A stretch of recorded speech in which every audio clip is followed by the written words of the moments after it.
It was a sweltering summer evening when Aisha Carter, a 34-year-old community organizer, stood alone on a dimly lit street, facing 6 police officers with nothing but her voice, her conviction, and a lifetime of resilience. What began as a routine stop spiraled into a tense confrontation, one that could have ended in tragedy. Instead, Aisha's courage and quick thinking turned the encounter into a moment of reckoning, not just for her, but for everyone present, leaving an indelible mark on a community watching in awe. Aisha Carter had always been the kind of woman who carried herself with quiet strength. Born and raised in a neighborhood where trust in law enforcement was paper-thin, she'd learned early to navigate the world with a sharp mind and an unyielding spirit. By 34, she'd built a reputation as a community organizer, someone who could bridge divides, calm tempers, and inspire change. But nothing in her years of advocacy could have fully prepared her for the night she found herself staring down 6 officers, their hands resting on holsters, their eyes fixed on her. It was just past 7 p.m. on a Friday in July. Aisha had been driving home from a community meeting, her car filled with flyers for a youth mentorship program she'd been pouring her heart into. The meeting had run late, and she was tired, her mind replaying the day's discussions about funding cuts and rising tensions in the neighborhood. She didn't notice the patrol car trailing her until its lights flashed in her rearview mirror. Her stomach tightened, but she pulled over calmly, her hands visible on the steering wheel, just as she'd always taught her younger cousins to do. The first officer approached her window, a young man with a stern expression. He asked for her license and registration, his tone clipped. Aisha complied, her movements deliberate, her voice steady. She handed over the documents, expecting a quick exchange. But then another patrol car pulled up. Then another. Within minutes, 3 cars were parked behind hers, their lights painting the street in red and blue. 6 officers stood in a loose semicircle around her vehicle, their faces unreadable in the flickering glow. Aisha's heart raced, but she kept her composure. She knew how this could look to anyone passing by. A black woman, alone, surrounded by police. She'd seen the news, heard the stories, lived the reality of what could happen in moments like these. But she also knew she had to stay calm, not just for herself, but for the people who depended on her. Her family, her community, the kids in her program who looked up to her. The lead officer, a man in his 40s with a buzz cut and a badge that read Sergeant Daniels, spoke first. He said her tail light was out, a minor infraction, but his tone suggested something more. He asked where she was coming from, why she was out so late. Aisha answered clearly, explaining the community meeting, her work with the youth program. But the questions kept coming, each one sharper than the last. Why was she in this neighborhood? Did she have anything in the car she shouldn't? The other officers stood silently, their presence amplifying the tension. Aisha felt the weight of their scrutiny, the unspoken assumptions that came with being a black woman in this situation. She could sense the situation teetering on the edge of something dangerous. One wrong move, one misstep, and things could escalate. But Aisha wasn't just anyone. She'd spent years de-escalating conflicts, mediating disputes, and teaching others how to navigate systems that often seemed stacked against them. She decided in that moment to lean on every ounce of her experience. "Officer Daniels," she said, her voice calm but firm, "I understand you're doing your job, but I need to understand why 6 of you are here for a broken taillight. Can you help me understand what's going on?" The question caught Daniels off guard. He blinked, his jaw tightening. The other officers shifted slightly, their eyes darting between Aisha and their sergeant. For a moment no one spoke. Aisha didn't flinch.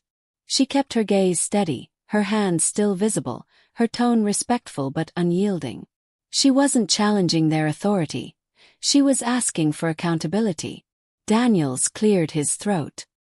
He said something about routine procedure, but his words lacked conviction. Aisha nodded, as if considering his response, then spoke again. "I hear you, but I'm just trying to get home after a long day of working with kids in this community. I'm sure you know how important that work is. Can we talk about what's really happening here?" Her words were deliberate, chosen to humanize herself without escalating the situation. She wasn't just a driver with a broken taillight. She was a person, a neighbor, someone with a purpose. The officers exchanged glances, and Aisha noticed a subtle shift. One of them, a younger officer with a name tag reading Rodriguez, looked almost uncomfortable, his shoulders relaxing slightly. Daniels, however, wasn't ready to back down. He asked her to step out of the car. Aisha's heart sank, but she complied, moving slowly, her hands still visible. As she stood on the sidewalk, the 6 officers formed a loose perimeter around her. A small crowd had begun to gather across the street, phones out, recording. Aisha felt the weight of their eyes too, but she focused on the officers. She knew this moment wasn't just about her. It was about everyone watching, everyone who'd ever felt powerless in a situation like this. "Officers," she said, addressing all of them now. "I know you're doing your job, but this feels like more than a taillight stop. I'm not here to cause trouble. I'm here to make things better. For my community, for your community, for all of us. Can we talk about why this is happening?" Her words hung in the air. She wasn't accusing them, wasn't raising her voice. She was inviting them to see her as a person, not a threat. Rodriguez shifted again, his eyes meeting hers for a brief moment before looking away. Another officer, a woman named Thompson, spoke up for the first time. "Ma'am, we're just following protocol," she said, but her tone was softer than Daniel's. Aisha seized the opening. "I appreciate that, Officer Thompson. I know protocol matters. But I also know that sometimes, things get tense when they don't need to. I work with kids who are scared of police, not because of you but because of how things like this can feel. I'm trying to help them see that we can work together. Can we do that here?" Thompson hesitated, then nodded slightly. Aisha saw an opportunity to shift the dynamic further. She started talking about her work, her voice steady but warm. She told them about the mentorship program, about the kids she worked with, about the challenges they faced in a neighborhood where trust was hard to come by. She didn't lecture, she shared. She spoke about a 15-year-old boy in her program who wanted to be a cop someday, how she was trying to help him see that as a real possibility. The officers listened. Daniel's expression remained guarded, but the others seemed to soften. Rodriguez asked a question about the program, his voice tentative.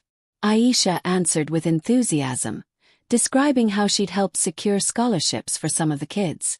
She didn't shy away from the harder truths either. She talked about the fear her community felt, the stories of stops like this one that didn't end well. But she framed it as a shared problem, one they could all work to solve. The crowd across the street was growing, their phones still recording, but the mood was shifting.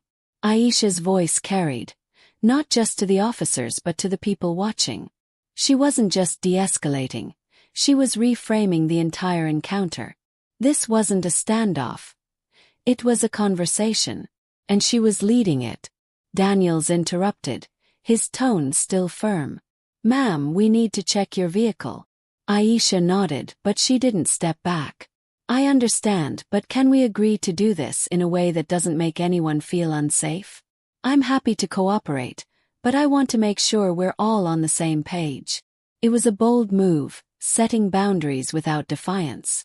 Daniels hesitated, then nodded to the other officers.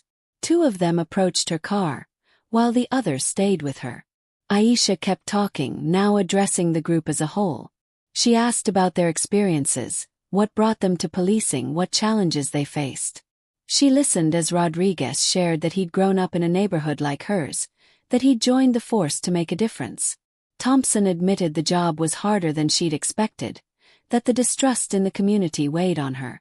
Aisha nodded, validating their experiences without letting go of her own perspective. "I get it," she said. "This work isn't easy for any of us.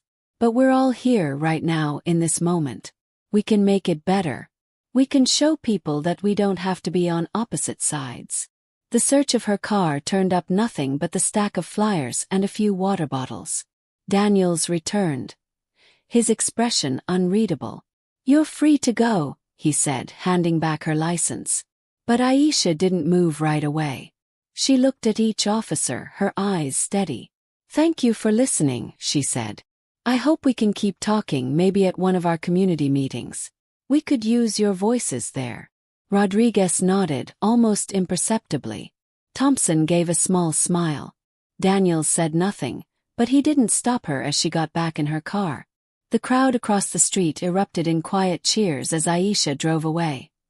Her hands shaking but her heart steady. The story didn't end there. Word of the encounter spread, amplified by the videos posted online. Aisha's calm, courageous handling of the situation became a local legend, a testament to what was possible when someone refused to let fear or anger dictate the outcome. She was invited to speak at city council meetings, where she advocated for better police training and community engagement. Some of the officers, including Rodriguez and Thompson, showed up to her mentorship program, not as cops but as neighbors. Aisha's encounter with the 6 officers could have been a statistic, another headline, another tragedy. Instead, it became a turning point, not just for her, but for a community that saw what one woman's courage could do. She didn't just face the officers. She changed the conversation, proving that even in the most tense moments, connection was possible.